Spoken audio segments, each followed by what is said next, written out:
I knew a girl who knew a little, she liked to play the Irish fiddle. I knew a boy who knew a lot, he called me Mr. Hottentot.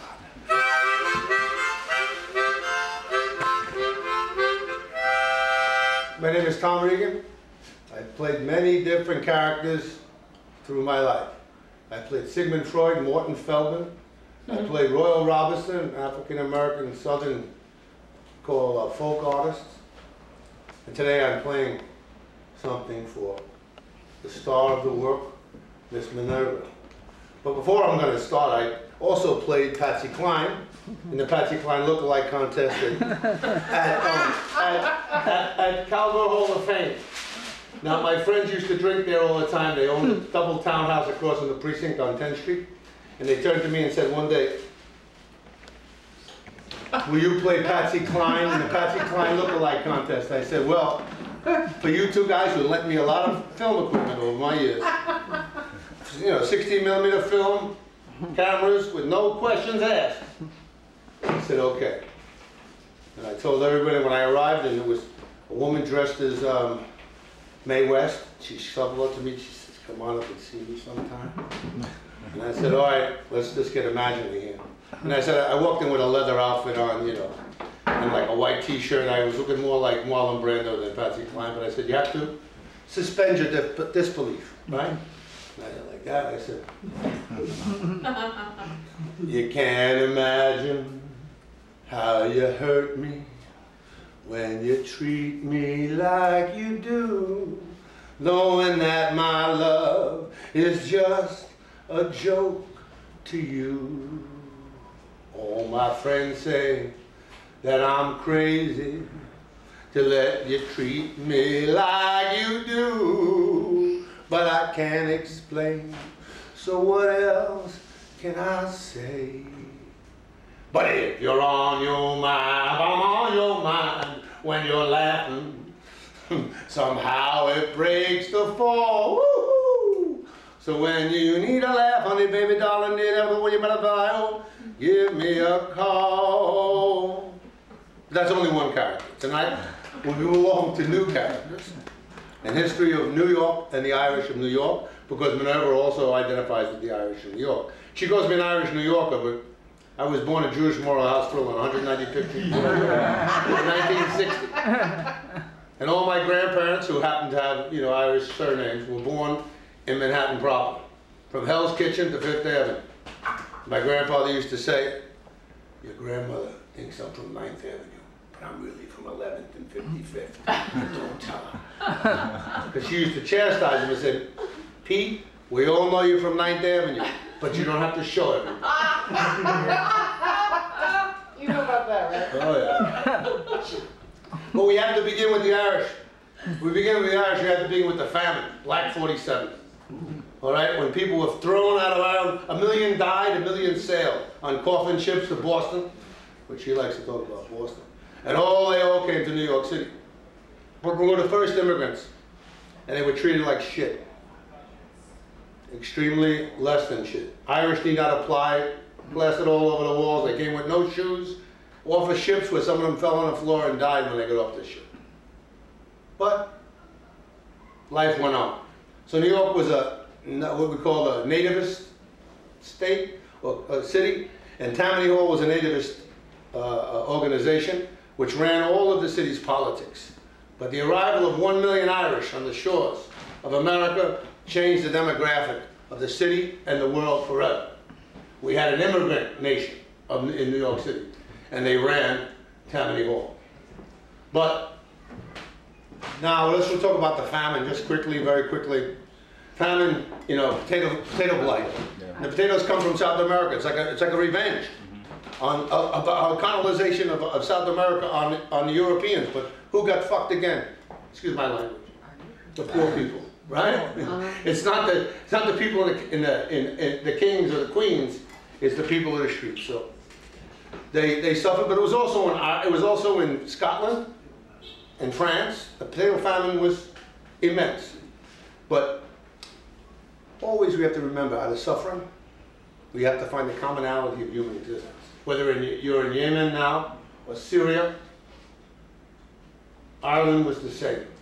And remember that Ireland was also a principality of England. And it reminds me really today, they had so much money in the 1840s and 50s and 60s England, they ran the world. It reminds me of New York's reflection on Puerto Rico today. I mean, the United States' reflection on Puerto Rico, because that's also our possession. And we have not responded to that, and they responded very lackadaisically to the famine. And it was a man I'll talk about in a moment, but let's get back to a song. We need a good song, right? Two lovers, right? They lost themselves because of the war. The fields of Athenry. By a lonely prison wall, we heard a young girl calling, Michael, they've taken you away, for you stole Trevelyan's cairn, so your young might see the marn. And a prison ship lies waiting in the bay. Low lie the fields of Athenry, where once we watched the small free birds fly. Our love was on the wing, we had dreams and songs to sing. It's so lonely round the fields of Athenry. And the young man answers, he says, by a lonely prison wall, you heard a young man calling. Nothing matters, Mary, when you're free. Against the famine and the crown. Fuck the crown. I rebelled, they cut me down. Now you must raise our child in dignity. Low lie the fields of Athenry, where once we watched the small free birds fly. Our love was on the wing, we had dreams and songs to sing. It's so lonely round the fields of Athenry. By a lonely harbor one, they watched the last star falling. And she lived, and she hoped, and she prayed for her love in Botany Bay. It's so lonely round the fields of Athenry.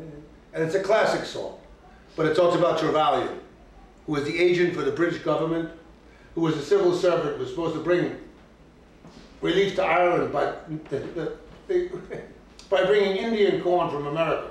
They couldn't even use the wheat and stuff they had in Ireland because they could never get it, actually, to the place they needed it. So they imported Indian corn that they had to use with lye in it. They really couldn't even function with it. It was a big disgrace. So he's the poster boy for disaster, Trevelyan. But he got knighted in 1848 for helping the Irish during the famine. Could you imagine? And then Botany Bay, of course. If you were imprisoned as an Irishman for any crime, you could be put on a ship and sent to Australia. It was a prison colony that of course, the English declared uninhabited because there were no Aboriginal people there, of course. Because they declared it uninhabited, there would be no treaty. And most of the people who are in Australia, who are pretty much racist today, are all, descendants of a prison colony. And, well, welcome to that, right? But listen, let's keep it lively, right? We're going to talk about Regan III, right? How about when Socrates in ancient Greece sat in his Turkish bath, he rubbed himself and scrubbed himself and cleaned both fore and aft. He sang the songs the sirens sang with Swinburne and Shakespeare. We're here because we're queer. Because we're queer, because we're here. The highest people in the land, they're for or they're against. when it's all the same thing at the end, a bit of sentiment. From sweets so tall to Arabs small, they'll answer with a leer. We're here because we're queer. Because we're queer, because we're here. Don't make me shoot you with a water gun. Get back. Nice little song that Brendan Behan sang too was a lovely song too, you know. He learned when he was a child. Could you imagine he was a child, Brendan Behan? He was drunk at 8, I'll tell that story later on. He said, I will give you a cross of gold, and much and more than your hands can hold. If you'll marry, marry, marry, marry, if you'll marry me, I will give you the keys to my chest. And much and more than I possess, if you marry, marry, marry, marry, if you marry me, I will bake you a big pork pie and hide you till the cops go by. If you marry, marry, marry, marry, if you marry me. That's Brendan Behan's songs, but he speaks the old Irish language and all that too. And we're going to kind of fast forward a bit, but not too far. We're going to go to the Irish Revolution of 1916. And a lot of these kids, you know, we think today of, you know, mercenaries and fighters to be really tough people. A lot of them went to art school. They were drawers, painters and things. It was incredible. That's probably why they didn't last too long against the army of the English. Let's not laugh too hard now, but I'll pick up 3 people I want to talk about. Connolly, socialist, very important. Countess Markowitz, socialist, but a bit of a, you know, character, kind of a, she had a lot of money, so it was fun for her. And Eamon de Valera, right? And now I said Black 47 earlier on, right? That comes from a band I know in New York, you know, but it's actually a song. And Black 47 is headed by Larry Kerwin. And he sings a song about James Connolly, which I think is very important. And I heard this song when I was in Rockaway at Connolly's Bar on 95th Street. And this band was playing, there was no room in that bar for anyone. And they were there, and they sang a song. My name is James Connolly, I didn't come here to die, but to fight for the rights of the working man, the small farmer too. Protect the proletariat from the bosses and the screws. Don't put down your rifles, boys. Don't give up your dreams. A republic for the working man. Economic liberty! And he was a socialist, and he started a group called the Irish Citizen Army to help fight strikes in Dublin. They were beating up the strikers. I think it was even a women's union, I'm not sure, don't hold me, you have to check all these facts. This is only for entertainment. Remember that now, only entertainment, don't hold me on it. But he was quite a character, and James Connolly, of course, they killed. You know? The Easter Rising, they killed everyone who was the leader of the Easter Rising. And that's what actually brought fame to them and brought the end to the English occupation, was their deaths. But think, you know, we have my friend Brendan Behan once again, he says, Easter week. None dare to speak of Easter week, that week of fame renown. When the boys in green went out to fight the farces of the crown. With muzzlers bold and hearts of gold, their red killies stretched in green, and high above the GPO, the rebel flag was seen. They sent 10,000 khaki coats on rebel boys to kill, but afore they got to O'Connell Street, a fight they got their fill. Machine guns and artillery, and cannon galore. It weren't a fault that ne'er a one got back to England's shore. They dug their graves with garden spade to hide them from our view, but they could neither kill nor catch the rebels so bold and true. They shot our leaders in a jail without a trial, they say, and they burned our Irish capital like the Germans did Louvain. That's enough, I think. We have to move right along. No more crying, you know, none of that, you know, sentimentality. We got to move along because we have to move straight on to the Abbey Theatre. Abbey Theatre, found 1904 by Lady Gregory, William Butler Yeats, and well, they're not that important, as John Millington said. Yeats told Sing, go back. Forget about looking to Europe. Forget about go back and listen to your Irish people and write about them.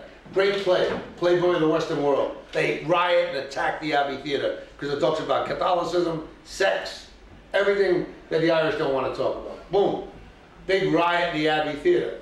But more importantly than Sing is the emergence at the same time. Well, you have the birth of Brendan Behan in 1923. The first play by Sean O'Casey is presented in the Abbey Theatre. And he talks about the local people, the common people. And by the time his 1929 play gets taken place, he's all taking a piss out of nationalists, the government, everyone. Another riot happens. And Yeats comes out and says, you people have disgraced yourself again in front of the world. But once again, yeah, Brendan Behan, but first of all, Sean O'Casey. Important writer about the common people of Dublin and also Belfast. Then you have, of course, you know, Brendan Behan, who comes along and he writes The Ploughman. I know he writes The Hostage, The Borstal Boy, and remember the Borstal is the it's a system where they retrain, you know, all the colonial kids who are bad, whether you're in Ireland or India. It's called The Borstal Boy. So you have 23, the birth of Brendan Behan, 23, first play of Sean O'Casey at the Abbey Theatre, and then 29, they don't like him anymore because he's telling the truth once more, and he leaves and goes to London. But who you have now bringing up the rear? Brendan Behan and all your friends, Kavanaugh and everybody else. O'Brien. And Brian in Dublin. But remember, Belfast is very important too. Belfast is so important in the fight because it was the kind of the national industrial stronghold, and it was the one who they always fought. And that's, you know, and every song you hear is about Belfast. All the fighting is about Belfast. Can I ask a question? Yeah, go ahead. Maud Gonne? Yeah, Maud Gonne, she was wonderful. She was with but also, let me get back also, I'll give Maud Gonne, but also, I didn't really get into discussion of Countess Markovitz. Oh, my She was goodness. his sister, wasn't she? What? Was she? I don't know. Listen, you're asking questions that I can't answer right now. But Countess Markovitz was a piece of work. She never got married, and she actually finally got married when she went to art school and married a count. And that's why she became Countess Markovitz. And she wouldn't say that she would obey him in the wedding vows. She said no. And she used to come in, she made her own outfits, like, so she had her own, like, gallon hat, like an Australian outbacker. With more guns, they thought she was a gun salesman. And she brought her dog along. Oh no! And the dog would be shitting up in the ramparts, and she said, I'm not fighting in the front, I'm gonna be a marksman. She's gonna be a sniper. So she's sniping. Who survives? Her and Adrian de Oliveira. You know why? He was an American, she was a woman. The English didn't even want to arrest all the Irish women who were fighting. They were going to let them go, but they insisted on being arrested.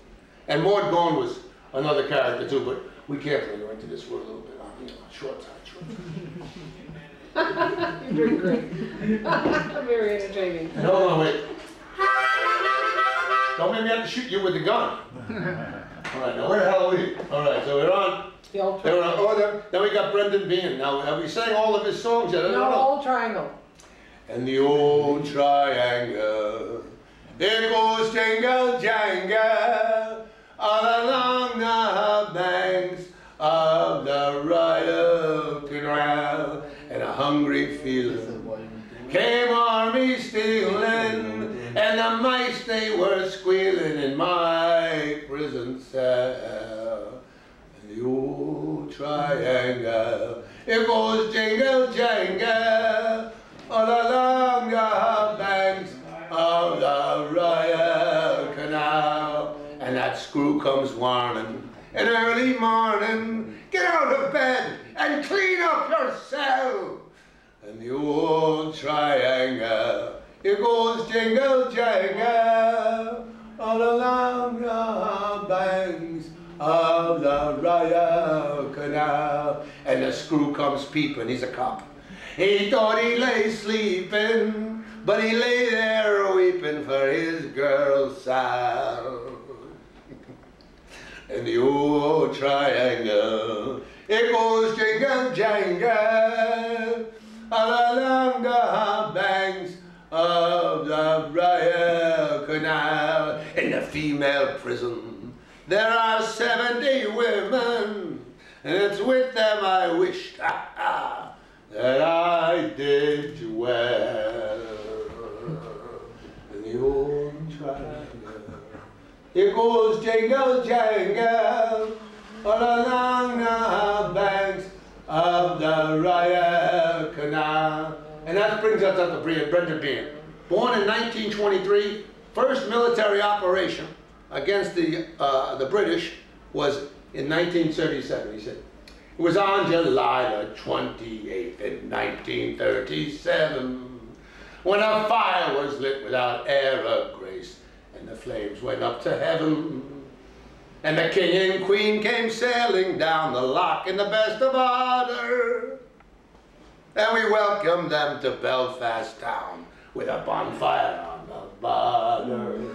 Well, the queen threw a muffler around her neck, surrounded by her wee men. And the king walked up and down the deck, surrounded by his G-men. And a man, he said, "What fire is that I see on the edge of the border?" And the guy said, "Oh, it's Ireland united in loyalty with a bonfire on the border." Some said the flames was Ulster's own, and more that they were extraneous. When a county down man said that they lit alone, the combustion being spontaneous. But a man who loved the king and queen and stood for law and order said the flames was orange, white, and green on the bonfire on the border. And remember, that flag was given to the Irish by the French revolutionaries. And it was the Irish and Protestants together. Irish and green on the same flag. So they seem to have forgot about that. So now, Brendan Behan's a quite character, but in 1963, he's gone. OCasey's gone. Everybody's gone.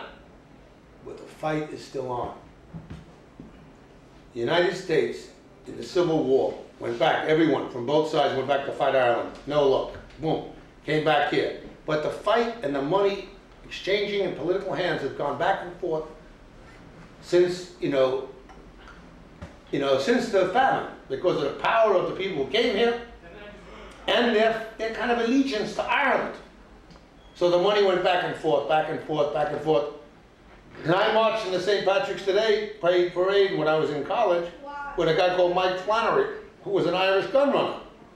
And the Archbishop said, "We shouldn't march in that parade. He's an Irish gun runner." So we all marched. Of course, I wouldn't have marched unless he said no. I took four Greek girls and a couple of my man, Mike Dooley. He took pictures. I have a wonderful picture of me with the I think the Archbishop with his fucking back turned at St. Patrick's Cathedral. But the fight has been going on for a long time, and money and guns have come from New York for centuries.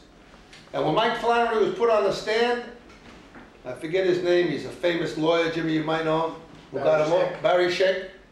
And the guy said, "Well, we're accusing you of smuggling 20,000 guns and arms and this and that to Ireland over the past." He goes, Barry Sheck says, "No, you're wrong, it's 22,000. He corrects him.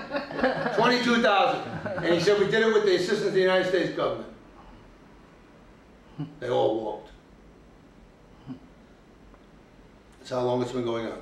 So, but there's a great, let's get back to a little bit more song. We like songs. Right. Then we have the Hunger Strikers, right? You know Bobby Sands? There's one, Joe McDonald, if you go online, it's a really good one.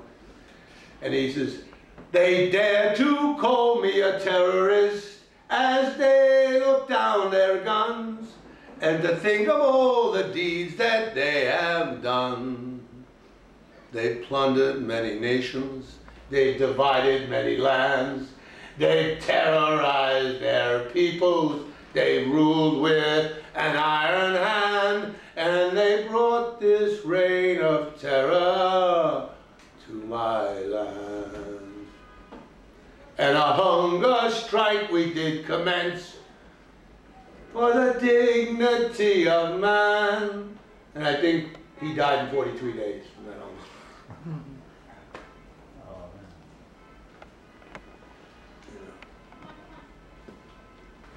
When New York was Irish, joy and heartbreak, be it ever so happy, be it ever so sad, to grow old in a new world, through good times and bad. The parties, the weddings, the Kellys and wakes, when New York was Irish, well, a joy and heartbreak. We built all the bridges, we ran the saloons, from Bainbridge to Highbridge to County Tyrone. We started with nothing and ended up with it all, including that plum that they call City Hall.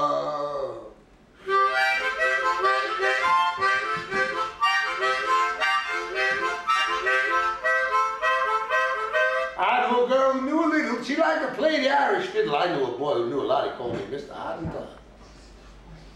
I think that's about it.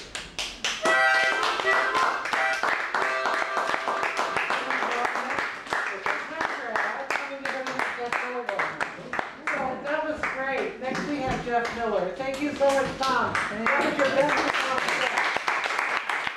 It changes every time. You know what? So Whatever Jeff comes, is goes. one little small song. Okay. Yeah. Don't make me have to shoot you with the water. And stuff. Right in Don't make any rash moves. Yeah. Okay. Oh, very good. Your titties up in the air. That was so good. Now, If you Jeff can't get them up, you're in trouble. A little something. She's in France, right? Yeah. She doesn't live here. All the ladies down in France don't move Yeah. on the street. Oh, Gina. Jane. Oh, Jane. Okay, let's go. Yeah. So I want to introduce, let's welcome. all right, yo, yo.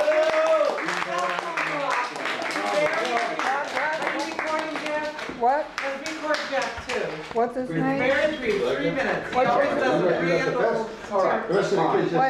What's your name? Jeff Miller. Oh, Jeff Miller. Ready? Okay. This is a lyric from Bernstein's Candide, which was cut from the original production because it was thought to be in bad taste. And actually, it is. It was written by the great American poet, lyricist, and extraordinary translator Richard Wilbur. This is for Dr. Pangloss. At some point in the show, Candide, having been separated from Cunegonde and Dr. Pangloss, bumps into Pangloss. He doesn't recognize him right away because poor Pangloss is falling apart from the clap. Candide good-heartedly tries to commiserate, but his old teacher, Dr. Pangloss, reproves him thus. My boy, you will not hear me speak with sorrow or with rancor of what has paled my rosy cheek and blasted it with canker. 'Twas love, great love, that did the deed through nature's gentle laws. And how could ill effects proceed from so divine a cause? Sweet honey comes from bees that sting, as you are well aware. To an adept at reasoning, whenever pain disease may bring, is but the tangy seasoning of love's delicious fare. Columbus and his men, they say, conveyed the virus hither, from which my features rot away and vital powers wither. Yet had they not traversed the seas and come infected back? Why, think of all the luxuries that modern life would lack. All bitter things conduce to sweet, as this example shows. Without the little spirochete, we'd have no chocolate to eat, nor would tobacco's fragrance greet the European nose. All nations guard their borderlands with cannon and with sentry. Inspectors search for contraband at every port of entry. Yet nothing can prevent the spread of love's divine disease, which rounds the world from bed to bed, as pretty as you please. Men worship Venus everywhere, as plainly can be seen. These decorations which I bear are nobler than the Croix de Guerre, and gained in service of our fair and universal Queen.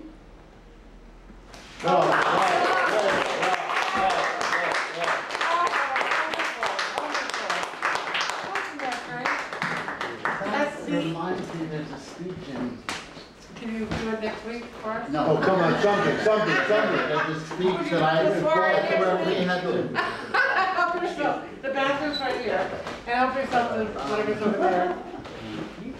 What the fuck is the plan? No, we have to Anyway, thank memorize- you all. This we have was to just memorize the wonderful. speech from- It'll be on I think it's YouTube. Merchant of Venice. Merchant of Venice, where he says We're in his, trouble Oh, now. something happened. Yeah. There used to be even in Naples that they speak in the nose. we'll have to do that one. Something like that. We have 10 more soirees. You can come read it. That's about it. Brad's promising. It's fake news while That you was do just it. beautiful. You'll be on YouTube. My life. Oh, great. Saying it. You got it right, Susan? You got it, okay? Yeah. Something else. Something else. You want to do something else? So I know you from the old thing, right? With your Oh, would you all like to hear one more little piece by, Oh, yeah, You wanna they had come my, with me, they did a Brenda? birthday party for one of them. No, No, go right ahead. that would be nice, that would be nice. Very nice. So I get- saw that. everyone's ready? Something else, Make sure something else. Susan's ready. Okay. Make sure Susan's ready so we can put it on YouTube. That's brilliant. Oh All my right. God, all about Yeah. That's good, man. Right, you know, You got it all going on. This is the But action over here. I didn't put it down. Jeff, excuse me, I'm such an academic, I have to say syphilis is a fire keeper. My grandfather. Good time, yeah. You going to Italy?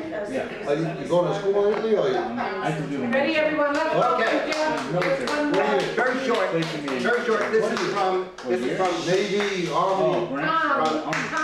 through the looking glass. Okay. I sent a message to the fish. I told them, this is what I wish. The little fishes in the sea, they gave an answer back to me. The answer of the fishes was, we cannot do it, sir, because. I sent to them again to say, it will be better to obey. The fishes answered with a grin, why, what a temper you are in.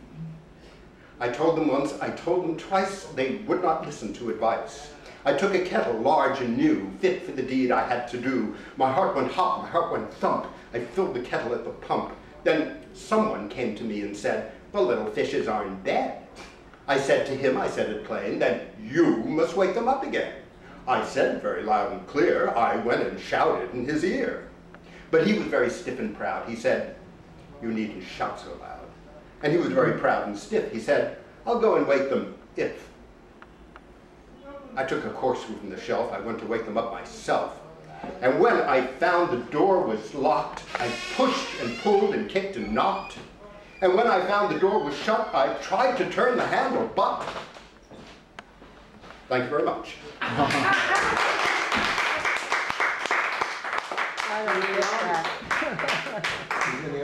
Okay, then that's it, unless anyone else has something to say or do. Help I used to yourself to brought wine some, and water. No, it was There's vino. during the Carter administration. She didn't have to sign any papers and they got to shoot machine guns and everything.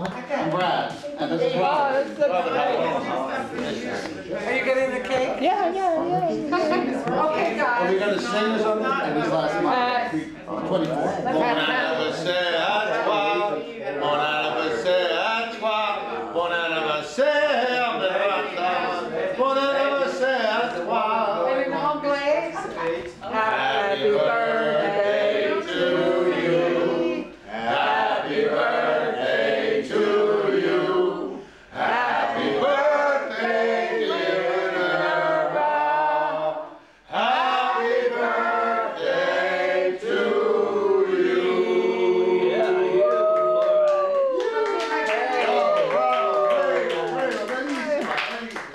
You know, I just I get my wish.